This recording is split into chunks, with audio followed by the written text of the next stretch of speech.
The operating room was a stark contrast to the chaos outside. The walls were pristine white, the air filtered to surgical perfection, and the only sound was the steady beep of the heart monitor. Dr. Elias Carter stood at the center of it all, his gloved hands steady as he prepared for the most unconventional surgery of his career. On the table before him lay a young alien girl, her skin a shimmering shade of cerulean, her breathing shallow and labored. Her right leg was mangled beyond recognition, a casualty of the recent skirmish between her people and the human colonists. Elias had seen his fair share of injuries during his time as a field medic, but this was different. This wasn't just a patient. This was a chance to bridge the gap between two species that had been at odds for far too long. The girl's name was Zynara, and she was barely 16 cycles old, equivalent to a human teenager.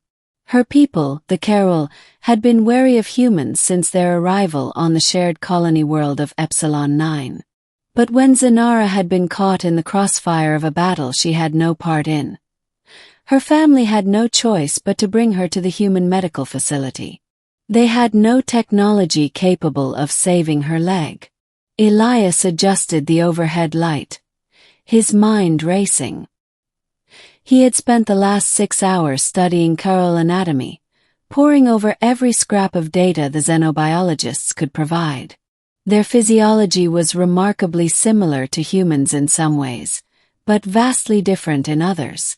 Their circulatory system was more complex, their bones denser, and their nervous system. Well, that was the part that worried him the most.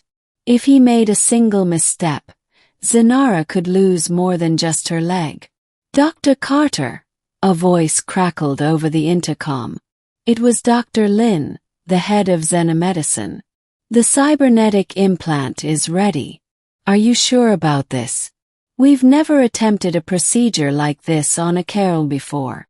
Elias glanced at the sleek, silver prosthetic resting on a nearby tray.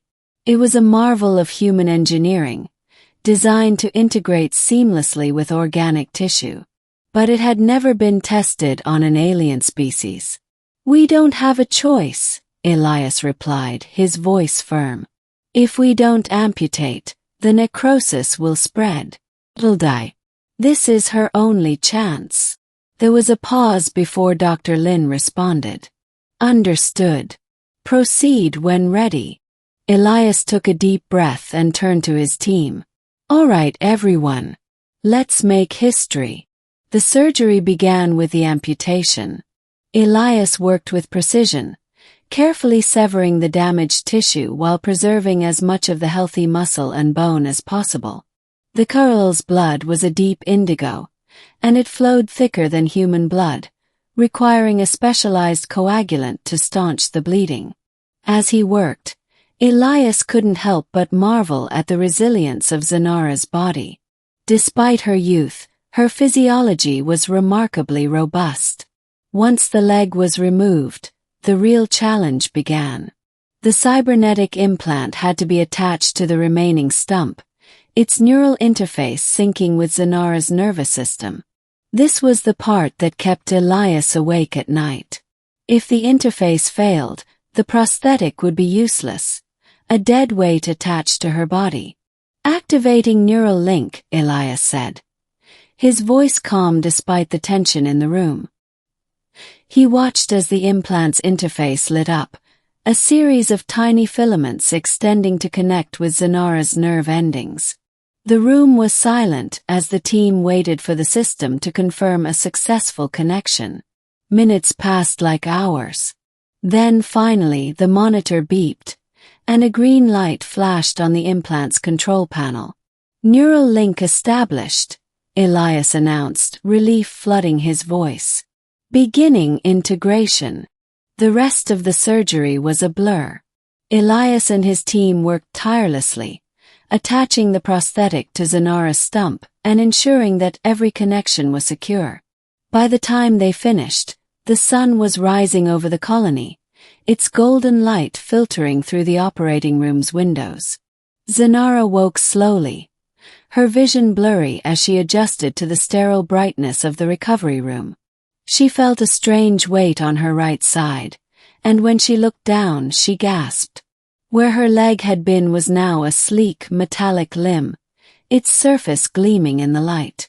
It's beautiful," she whispered, her voice trembling. Elias, who had been standing by her bedside, smiled. "How does it feel?" Zynara hesitated, then carefully swung her new leg over the side of the bed. She stood, her balance shaky at first, but the prosthetic adjusted automatically, stabilizing her. She took a step, then another, her eyes wide with wonder. "It feels like it's a part of me," she said, tears streaming down her face. "Thank you, Dr. Carter. You've given me my life back." Elias placed a hand on her shoulder. "You're a brave young woman, Zynara. I'm just glad we could help." News of the surgery spread quickly, not just among the human colonists but also among the Kryll. For the first time since their arrival on Epsilon 9, the two species found common ground. Zynara became a symbol of hope, a living testament to what could be achieved when they worked together.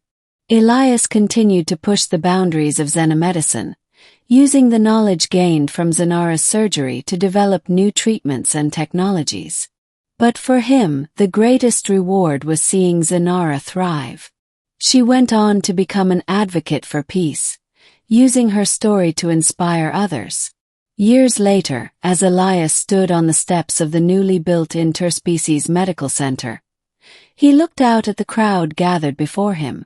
Humans and Kryll stood side by side, their differences overshadowed by their shared desire for a better future. "This center," Elias said, his voice carrying across the plaza, "is more than just a building. It's a symbol of what we can achieve when we look past our differences and work together." Zynara taught us that.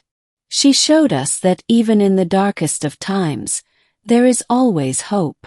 As the crowd erupted into applause, Elias caught sight of Zynara standing at the front, her cybernetic leg glinting in the sunlight. She smiled at him, and in that moment, he knew that they had truly changed the course of history.